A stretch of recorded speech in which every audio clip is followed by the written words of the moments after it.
Hello everyone, welcome back to my channel, or welcome if you are new. Today we are going to be talking about my best and worst reads of 2024. I will tell you, most of these are best. There's like 3 worst and they were like 3 stars, so it's not going to be that negative. You know, I try not to be a hater. Let's start with the best, shall we? The first best book that I read this year was The Dreamers by Karen Thompson Walker. This book follows a sleeping pandemic that takes over a college town and then slowly spreads to the rest of the United States. And basically you are following a handful of characters within that town and how they are reacting, how it affects them and their families.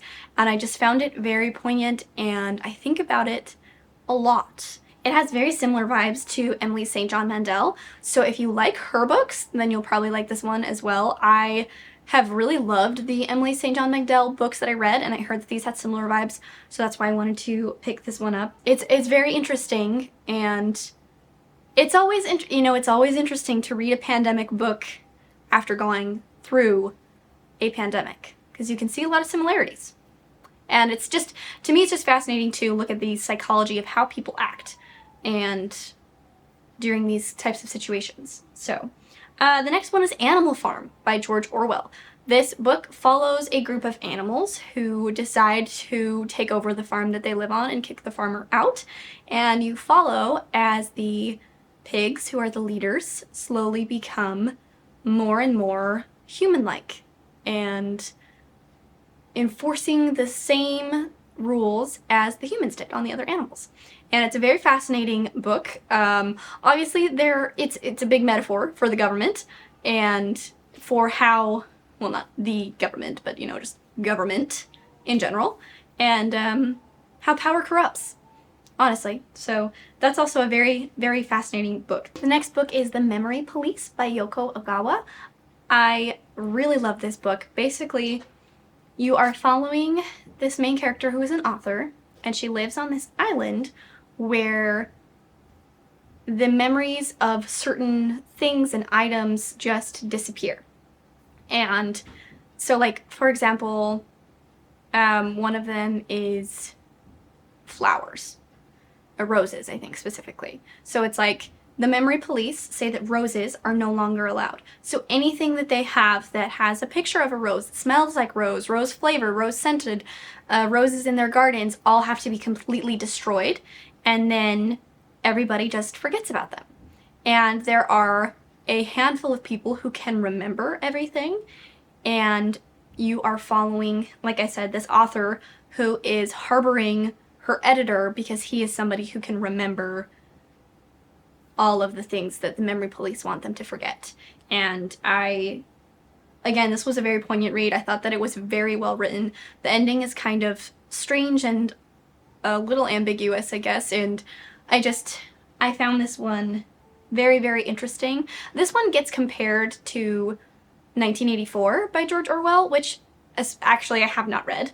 But spoiler alert, I will be reading it for an upcoming vlog that is very, very fun, so stay tuned for that. From what I know about 1984 in this book, I've heard it compared in the sense of like what's that called? It's the something state, where they look at you. What's it called? Where they monitor you. Hold on. I'm gonna Google this and I'm gonna feel so dumb when I realize what it is. Surveillance state. Surveillance state. I knew I was gonna feel stupid, and here I am feeling stupid. Anyway, it has those similarities with the surveillance state, but from what I know about the 2 books, The Memory Police is a lot slower and less action-based, so if that's what you're into, this is more of a character-driven story, but I still think that it was very readable. I really wanted to know what was going to happen, and it kind of made me tear up a little bit, I will not lie. Okay, the next one is The Last Murder at the End of the World by Stuart Turton. I got this book for my birthday from my husband, and this follows an island.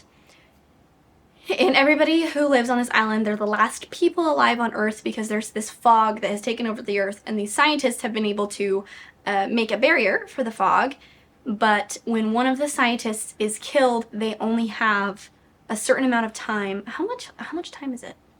Oh, it's because it's 107 hours. That's why I never remember it, because that's a weird amount of time.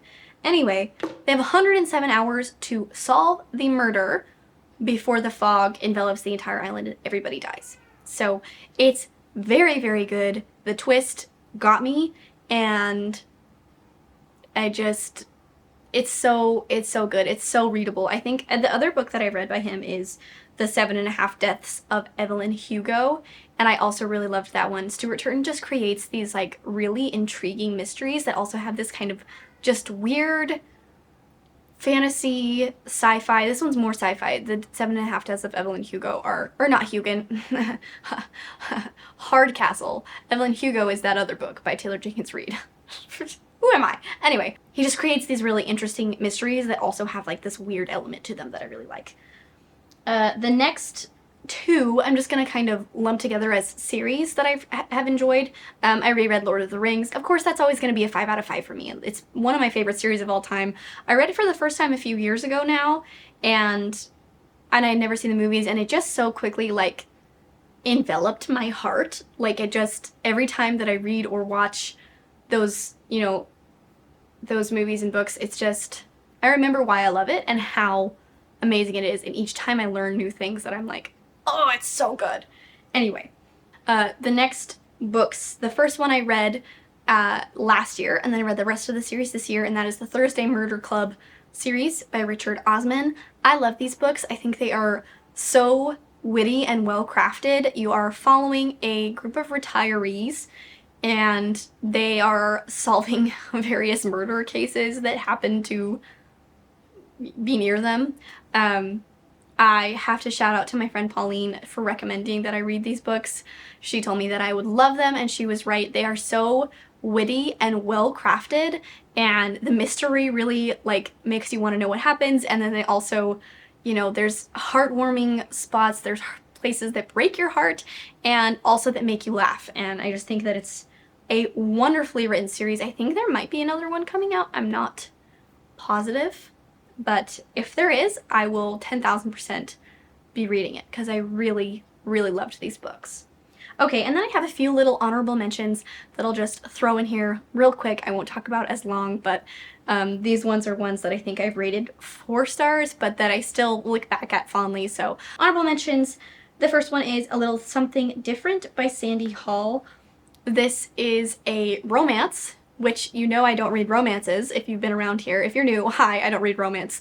I usually don't like it very much, but what I really loved about this book is that it's told from all these different perspectives. Like, one perspective is like a park bench, and one is a squirrel, and one is a professor, and one is a bus driver, and then also the perspectives of the two people who are at college and, you know, meet each other and falling in love, and the ups and downs of their relationship. And I just thought it was really beautiful, and it was also very clean, which I always appreciate. But what I really loved about it was that it is a little something different, because you get those different perspectives, which I thought was so fun. And also, fun fact for you, I read this book while I was in labor in the hospital with my son. So I wanted, you know, I wanted something to distract me, and I only had like 100 pages of it left, so I was like, I'm gonna read for a while. The next books are the Sheets series. These are graphic novels that follow a young girl who has lost her mother and who is trying to navigate her grief, and who meets a ghost named Wendell, who's absolutely adorable. These are really, really sweet. I don't read graphic novels that often, but I've gotten more into them this year, and I found a few that I really like that are just really fun, and these ones are ones that I would definitely recommend, especially if you're not someone who reads graphic novels that often, like me.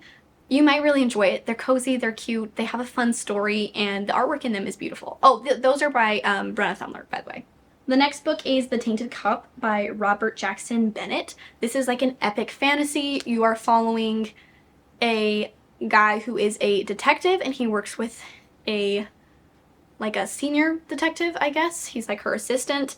It kind of has Sherlock Holmes vibes in that she's like a little odd. She's kind of strange. He is like magically altered to be able to remember everything that he sees, so she often sends him to go gather all of the evidence, and then they come back and try and figure out the, you know, the crime, whatever has happened, and he, at the beginning of the book, is going to try and solve a murder, and then it slowly turns into this much larger conspiracy that involves like the whole government, and I just found it really intriguing, and the world building of it was really, really cool. So that is definitely an honorable mention for me, because I really did enjoy that one.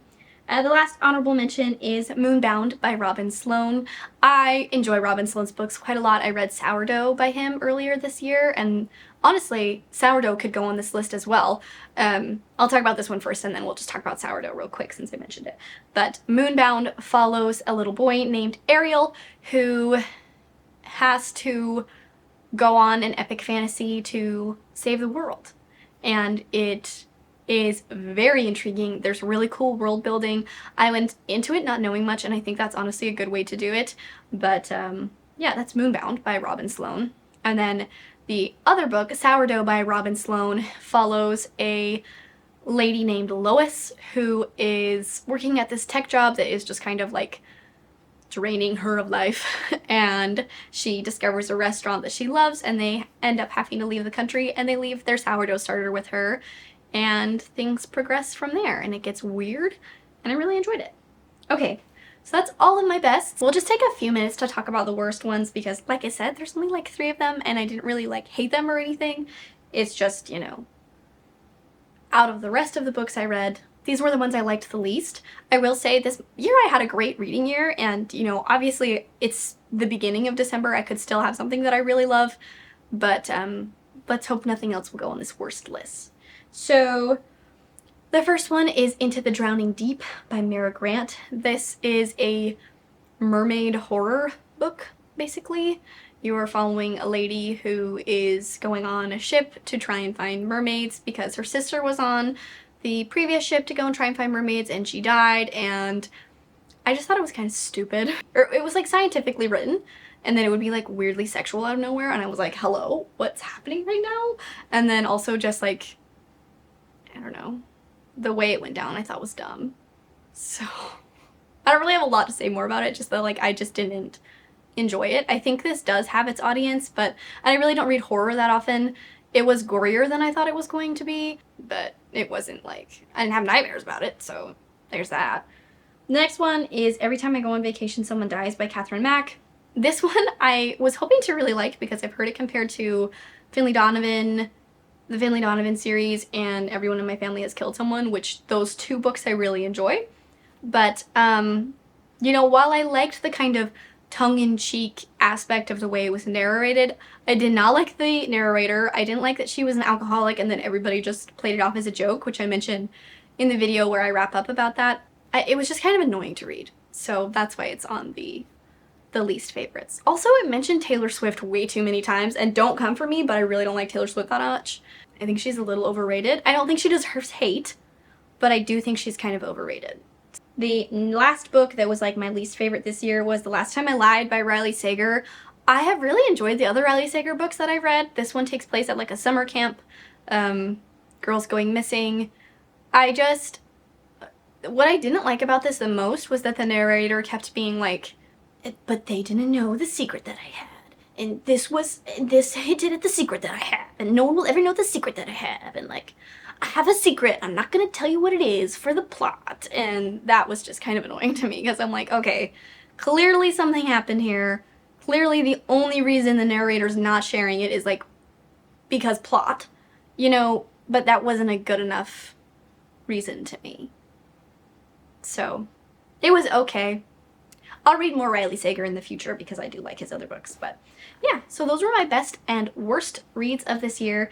Have you read any of these books? Do you agree with me? Do you disagree with me? Do you think there are any books similar to this that I should read?